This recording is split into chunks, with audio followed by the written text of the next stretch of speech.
राधे राधे दोस्तों, आपका कठिन पथ में स्वागत है। प्रेमानंद जी महाराज के लिए प्रार्थना अवश्य करें। मैं प्रमुख मेरे गु और वस्तु के लिए आशीर्वाद प्रदान करें। कई जगह दिव्य महापुरुषों के दर्शन हुए। दिन तो गंगा जी की धारा से 12-1 का समय होगा, जंगल ऐसे खंडहर बारंडा था, उसमें पड़े थे। देखा सामने से, पहले तो भारी सुगंध आई, मतलब ऐसी हमने कहीं सुगंध सृष्टि में देखी ही नहीं। फिर देखा गंगा की धारा से प्रकट हो रहे और हमारी तरफ आ रहे, और हम जैसे जैसे वो आते जा रहे वैसे वैसे जड़ होते जा रहे हैं। हमारा शरीर हिल नहीं सकता, बिल्कुल जड़ता भाव एकदम। ज्ञान पूरा है, चेतना पूरी है, हिल नहीं सकते। आए, हमारा सर अपनी गोद में लिया, ऐसे सहलाते हुए एक मंत्र बोले, वो अब भी जपते हैं।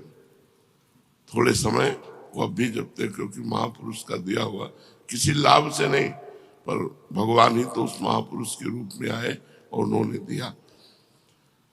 बस केवल सर में से हाथ फिराते रहे। कई ऐसे महापुरुषों के जो बड़े ही दिव्य, तो अपने आप आपको संतों का सानिध्य मिल जाएगा यदि अहंकार रहित और भोग, इंद्रियों के जो भोगे जाते हैं इनका त्याग, ये 2 बातें जरूरी है। कबीरदास जी कहते हैं, चदरिया जैसी की तैसी धरि दीनी। अपनी सुधा निधि में लिखा हुआ है, धरोहर की तरह ये शरीर गंदा ना होने पाए। आप लोग बड़े भाग्यशाली हैं जो आपको वैराग्य मार्ग मिला है, कोई छोटी मोटी बात नहीं है। अब जरूरत बस 2 बातों की है, ना तो साधन का ना संपत्ति का अहंकार ना हो, और किसी भी इंद्रिय का शास्त्र विरुद्ध भोग ना हो, तो आपके ऊपर अपने आप कृपा बरसती चली जाएगी। वैसे भगवान की कृपा अहेतुकी है, वो दीन पामर विषयी पुरुषों पर भी बरसती है, पर संतों की कृपा विशेष उन्हीं पर होती है। इसीलिए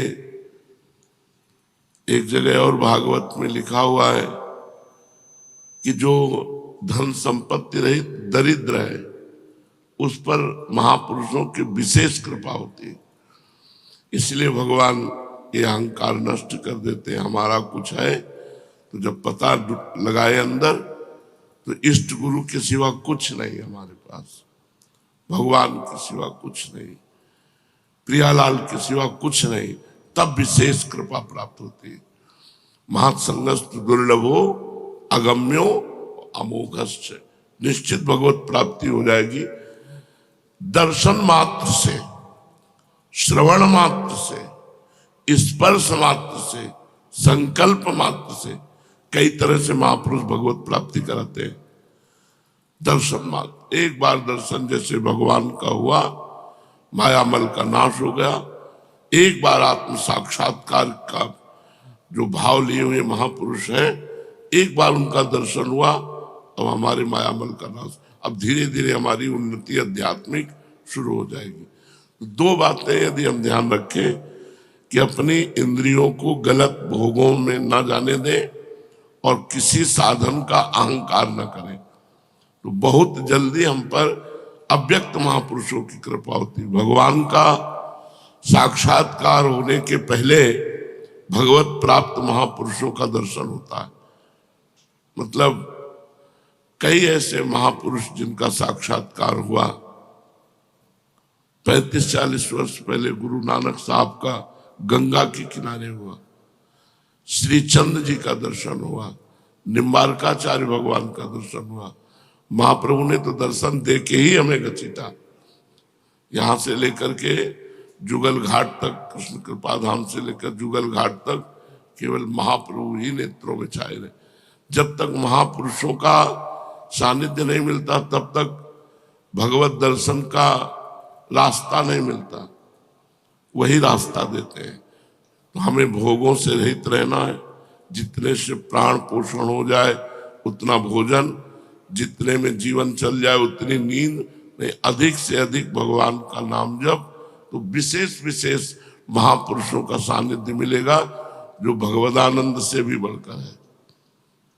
कई संतों ने तो कहा हम वैकुंठ नहीं जाना चाहते क्योंकि वहां सत्संग नहीं मिलेगा। मृत्यु लोक में आपकी लीला कथा, आपकी गुण महिमा, आपका सत्संग मिलता है, लेकिन प्रभु वैकुंठ में ये नहीं मिले। तो मुझे लगता है मुझे बार बार जन्म दो और बार बार मैं आपकी चर्चा सुनूं, कहूं, नाम कीर्तन करूं, नाचूं, गाऊं, आप में ही रमण करूं। जी। सत्पुरुष दीन वत्सल होते हैं, हाँ, अर्थात जो सांसारिक संपत्ति एवं साधन से भी हीन हैं, हाँ, उन्हें भी अपनाते हैं। हाँ। ब्राह्मण, यद्यपि हम आपके शुभागमन और शुभ दर्शन से ही कृत हो गए हैं, तथापि आपसे उन धर्मों के साधनों के संबंध में प्रश्न कर रहे हैं जिनको मनुष्य श्रद्धा से सुन भर भी ले तो भी इस और से भयदायक संसार से मुक्त हो जाए। देखो, जो ये नौ योगेश्वरों का संवाद सुनाएंगे तो कह रहे श्रद्धा से सुन केवल ले। एक बार आपने श्रद्धा से सुन लिया ना तो आपका कल्याण हो जाएगा, आपका मंगल हो जाएगा। तो क्या केवल सुनने मात्र से हो जाएगा? श्रद्धा से सुन ले। श्रद्धा का मतलब होता है जो सुना वैसे उतार लिया, इसीलिए श्रद्धा शब्द है, केवल सुनना नहीं है। जो सुना उसे अपने जीवन में उतार लिया तो बोले एक बार सुनने मात्र से भगवत प्राप्ति हो जाएगी। जी। पहले जन्म में मैंने मुक्ति देने वाले भगवान की आराधना तो की थी, परंतु इसलिए नहीं कि मुझे मुक्ति मिले। मेरी आराधना का उद्देश्य था कि वे मुझे पुत्र रूप से प्राप्त हों। अब देखो, वसुदेव जी महाराज को भगवान श्री कृष्ण पुत्र रूप में प्राप्त है। भगवान श्री कृष्ण मोक्षाधिपति है। इतनी मुक्ति तो सबको चाहिए, ना अपने शरीर से राग, न किसी अन्य शरीरों से राग, न किसी भोग की इच्छा, न किसी मान प्रतिष्ठा की इच्छा। अगर द्वंद्वों से मुक्ति नहीं मिली, देखो जो ज्ञानी की स्थिति वर्णन की गई है वही प्रेमी की स्थिति वर्णन की गई है। जहां हम ज्ञानी महापुरुष की स्थिति का तो बोले मानापमाना तुल्यो, तुल्य निंदात्म संस्तुति, मान अपमान में समान, निंदा स्तुति में समान। तो सेवक जी महाराज करें शत्रु मित्र समझान, मान मान अपमान सम, दुख सुख लाभ नहानि, यह जो कृपा हरिवंश की। ये मुक्ति, हम समस्त द्वंद्वों से मुक्त होंगे तभी प्रेम प्राप्त कर सकते हैं। द्वंद्वों में पिसता हुआ व्यक्ति प्रेम का अनुभव नहीं कर सकता। द्वंद्वैर विमुक्ता सुख दुख संगई गच्छन्त मूढ़ा पदमव्ययम तत्, वो अव्यय पद का अधिकारी होता है, वो ज्ञानी विवेकी पुरुष जो मूढ़ता रहित है। जी। मेरी आराधना का उद्देश्य था कि वे मुझे पुत्र रूप में प्राप्त हों। उस समय मैं भगवान की लीला से मुक्त हो रहा था। सुब्रत, अब आप मुझे ऐसा उपदेश दीजिए जिससे मैं इस जन्म मृत्यु रूप विहावा संसार से, जिसमें दुख भी सुख का विचित्र और मोहक रूप धारण करके सामने आते हैं, अनायास ही पार हो जाऊं। श्री सुखदेव, देखो कितनी सुंदर बात है। संसार का प्रत्येक सुख जिसे तुम समझते हो वो दुख है। टोटल दुखालयम अशाश्वतम। किसी भी इंद्री का संयोग जो तुम्हें सुख लग रहा है, तुम समझते नहीं, ये भगवान की माया के प्रभाव से लग रहा है। वस्तुतः देखो, वसुदेव जी कह रहे हैं वो दुख रूप है और भगवान भी कह रहे हैं दुखालयम। तो हमें चाहिए जब हमारी इंद्रियां गलत चेष्टा, गलत मार्ग, गलत भोगों की इच्छा करें, उसी समय उनका दमन करें। इंद्रियों का दमन कैसे किया जाता है?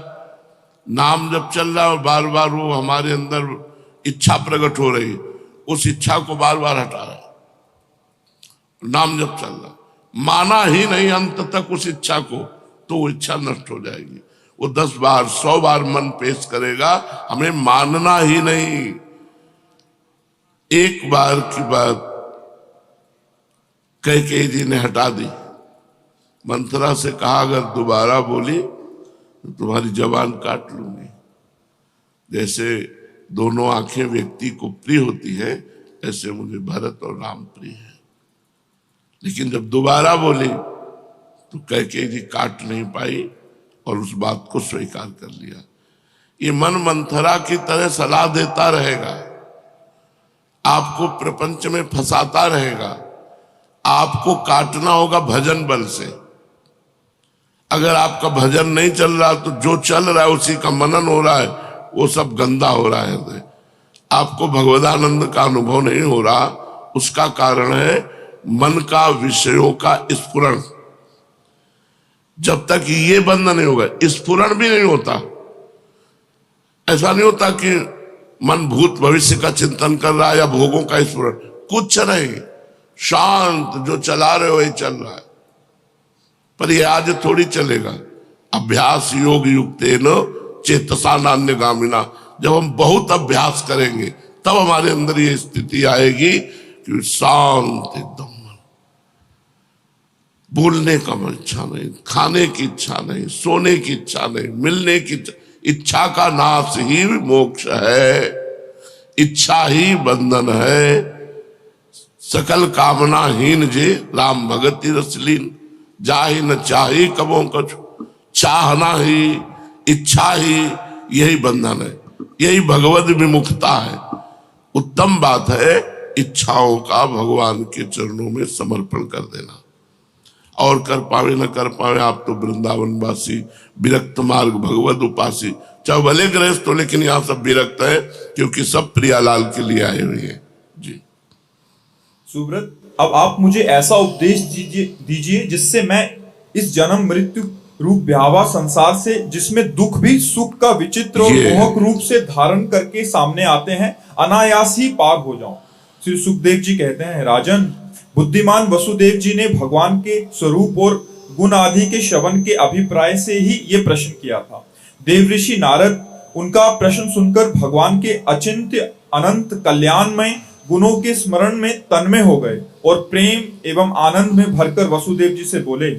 नारद जी ने कहा, यदुवंश शिरोमणे, तुम्हारा ये निश्चय बहुत ही सुंदर है, क्योंकि ये भागवत धर्म के संबंध में है, जो सारे विश्व को जीवन दान देने वाला है, पवित्र करने वाला है। वसुदेव जी, ये भागवत धर्म एक ऐसी वस्तु है जिसे कानों से सुनने, वाणी से उच्चारण करने, चित्त से स्मरण करने, हृदय से स्वीकार करने या कोई इसका पालन करने जा रहा हो तो उसका अनुमोदन करने से ही मनुष्य उसी क्षण पवित्र हो जाता है, चाहे वो भगवान का एवं सारे संसार का द्रोही ही क्यों ना हो। कितनी बड़ी बात कह दी। भगवत द्रोही भी हो, विश्व द्रोही भी हो, अगर भागवत धर्म को श्रवण कर ले और कहीं पालन कर ले तो क्या करना है? अगर पालन कर ले तो और कुछ करना नहीं, वो भगवत प्राप्त हो जाएगा। और भागवत धर्म कोई कठिन वस्तु नहीं है। भागवत धर्म किसे कहते हैं, अभी वर्णन करते हैं। जिनके गुण, लीला और नाम आदि का श्रवण तथा कीर्तन पतितों को भी पावन करने वाला है, उन्हें परम कल्याण स्वरूप मेरे आराध्य देव भगवान नारायण का तुमने आज मुझे स्मरण कराया है। वसुदेव जी, अब देखो, तो अभी तक नारद जी क्या विस्मरण में थे क्या? नवम जब हम भगवत चर्चा सुनते हैं, जब भगवान की आप कोई बात करते हैं तो ऐसा लगता है कि मुझे अब स्मृति आई, जबकि स्मृति में ही डूबे हैं। नवम जैसे कुछ लोग कहते हैं कि मंत्र जपते हुए थकान लगती है, नाम जप करते हुए थकान महसूस होती है, पाप, अभी पाप है। नहीं, तुमसे सही कहते हैं, जलन महसूस होती है कि अभी वो भजन नहीं हो रहा, हाय हाय मचता है कि फिर रात आ गई, फिर दिन आ गया, अभी वो भजन नहीं हो रहा जो होना चाहिए। रात दिन भजन करने पर भी भजन की भूख ऐसी बढ़ रही कि लगता है सब बेकार, अभी वो भजन नहीं हो रहा, अभी वो बात नहीं हो रही। जब वो बात आती है तो वो सामने होते हैं, सामने होते होते उनका भी ऐसा रूप होता है कि अभी देखा ही नहीं, अभी देखा ही नहीं। मनो कबहू मिले ना, तो प्रेम में प्रेमी को कभी अन्य चिंतन करने का अवकाश ही नहीं मिलता, क्योंकि वो अपने ही विषय से इतना अतृप्त रहता है, इतनी भूख रहती, उसे अन्य विषय का कोई चिंतन करने का कहीं कोई भी गुंजाइश नहीं रहती। ये भागवत धर्म कोई असाधारण बात नहीं है, बिल्कुल साधारण बात है। अभी बताएंगे भागवत धर्म को स्वभाव से, संस्कार से, अनेक जन्मों की आदतों से, आपके मन से, तन से, वाणी से जो कुछ भी हो रहा है वो परम पुरुष भगवान को समर्पित कर दो, इसे भागवत धर्म कहते हैं। कुछ नहीं बताया कि ये करो, जो कुछ हो रहा है वो सब भगवान, यत करोषि, गीता जी में भगवान ने कहा यत करोषि, जो कुछ कर रहे हो वो भगवद अर्पणमस्तु, राधा वल्लभ अर्पणमस्तु, कृष्णार्पणम। अरे बड़ा लाभ है इसमें, इसमें कहे निश्चित भगवत प्राप्ति। जो भी किया, घर गृहस्थी, परिवार, व्यापार, नौकरी, सब भगवद अर्पणमस्तु। वसुदेव जी, तुमने मुझसे जो प्रश्न किया है इसके संबंध में संत पुरुष एक प्राचीन इतिहास कहा करते हैं। वह इतिहास है ऋषभदेव जी के पुत्र 9 योगेश्वरों का और महात्मा विदेह का शुभ संवाद। तुम जानते ही हो कि स्वांभु मनु के एक प्रसिद्ध पुत्र थे प्रियव्रत।